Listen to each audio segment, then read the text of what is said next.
Hello everyone, I am Anurag Gulwalkar, Assistant Professor Medicap's University Indore. Welcomes you in this new lecture series on software engineering. Uh, in this series, we are going to learn various concepts of software engineering. So without wasting the time, let's start with the introduction of software engineering. So, so the content of this particular lecture is, you can see in the slide. First of all, we will going to discuss some FAQs about software engineering. Then we will going to go to the characteristics of software engineering and how what is the changing nature of the software engineering and what are the myths which are associated with software engineering. But before going to this content, first we will need to answer a few questions that why we are learning software engineering. What is the significance of software engineering in computer science and IT? What exactly a software is and what is software engineering? We should know the definitions of software engineering also. So first of all, we will start with what is a software. So software basically combines with three components of the computer engineering. First is the instruction or the computer program, which we when executed, it provides some desired features, functions, or performance. The second thing which comes with the software is the data structure, which enables the program to manipulate the informations. And the third thing is the descriptive information in both hard copies and in the virtual forms, which we know as the document of a particular software. So when combining these things, we will get the software is a logical thing rather than a physical system. As we know that there are various different types of engineerings which create some physical elements, but in this case, the software basically you cannot see a software or feel a software. It is a logical thing. So therefore, software has few characteristics that are considerably different from the hardware thing or hardware manufactured products. Now, the second question was that what is a software engineering? So before developing a software, we should understand a few realities of the software which are associated with it. First is that it follows the concrete effort should be made to understand the problem before a software solution is developed. We need to understand the basics of the requirements or basics of the software or the problem first before creating a software. Second thing, it follows that a design become a pivotal activity. So designing a software is a very important thing. So when we start designing, creating a software, first we need to have a design ready for that. Because with that particular design, we can convert that model or that design into actual software. And that design helps us to understand the problem easier or to communicate to the customer about the problems or the way we are going to solve that particular problem. Third thing is that it follows that the software should exhibit high quality. So quality is one of the factor which is very important, whether it is a hardware product or a software product. Both require good quality products. So in the case of software also, the quality is very highly required. And for that, we have quality assurance process, which we are going to study in the upcoming lectures. The fourth thing is that it follows that software should be maintainable, because once you have created the software and deployed it in the client environment, the software needs to be updated regularly. After sale services should be provided to the customers. The maintenance of that particular software needs to be provided to the customer, because the changing environment, the changing requirements affects the quality, affect the functionality of that particular software. So when we talk about the definition of software engineering, so as per the Fritz Brewer, software engineering is the establishment and the use of sound engineering principles in order to obtain economical software that is reliable and work efficiently on the machines. So here we can see that it is basically focusing on the reliability of the software and how efficiently it works or how efficiently it provides the solution of a particular problem. The IEEE also provided a definition of software engineering. As per the IEEE, Software engineering is the application of a systematic, disciplined, quantifiable approach to the development, operation, and maintenance of software. So the approach you are going to follow is systematic. It should be systematic. It should be disciplined and quantifiable. You can collect or we can just calculate the uh, approach or the effect or the efforts you have applied to the development of a software. Now, the next thing is why we are learning this software engineering subject. So there are few points which help us while developing a software.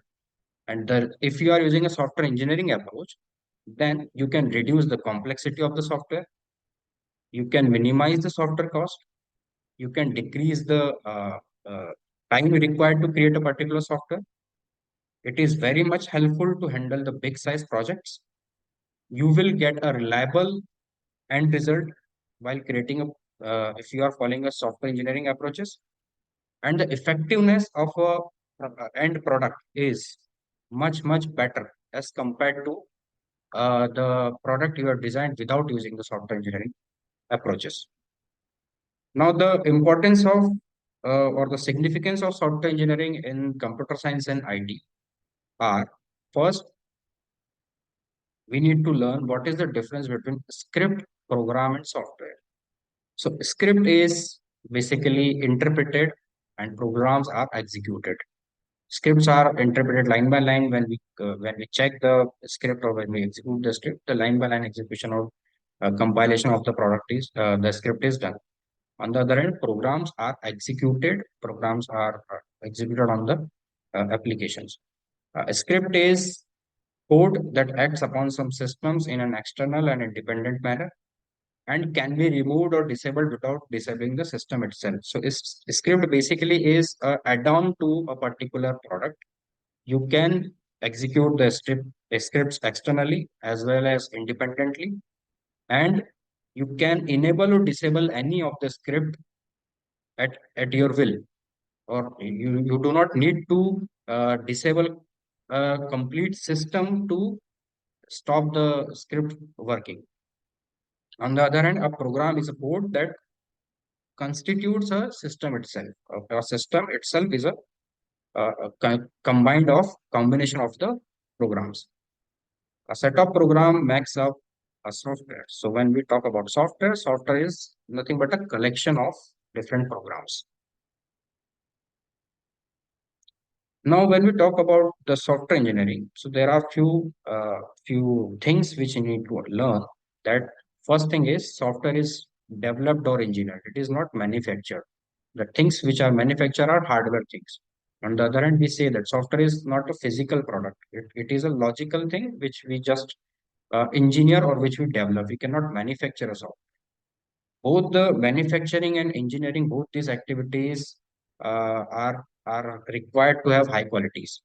But in the case of manufacturing of hardware, the quality can be get decrement or can be get decreased with some external factors. On the other hand, software does not require such does not have any external factors which can reduce the qualities. Both the activities, whether it is manufacturing or development, are dependent on the peoples, but the relationship between the peoples and the work accomplished is entirely different. Both activities requires the construction of the product, but the approach of creating the product is again very different. So this is basic difference between why the software is developed or engineered, not manufactured.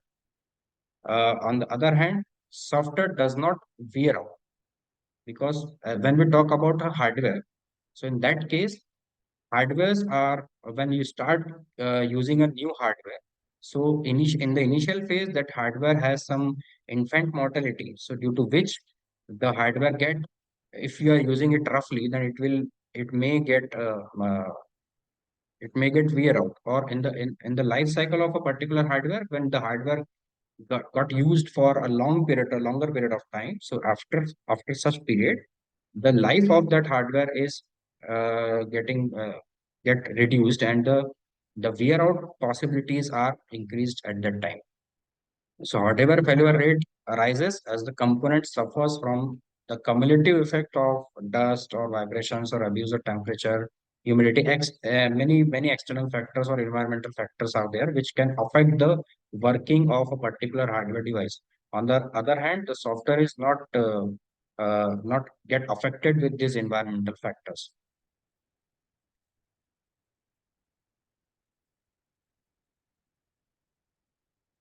Now, when we plot a particular hardware graph or the failure rate of a hardware. So the failure rate curve of a particular hardware, as you can see on the right side in the image, as the time increases in the initial phase, due to the infant mortality, the failure rate is very high.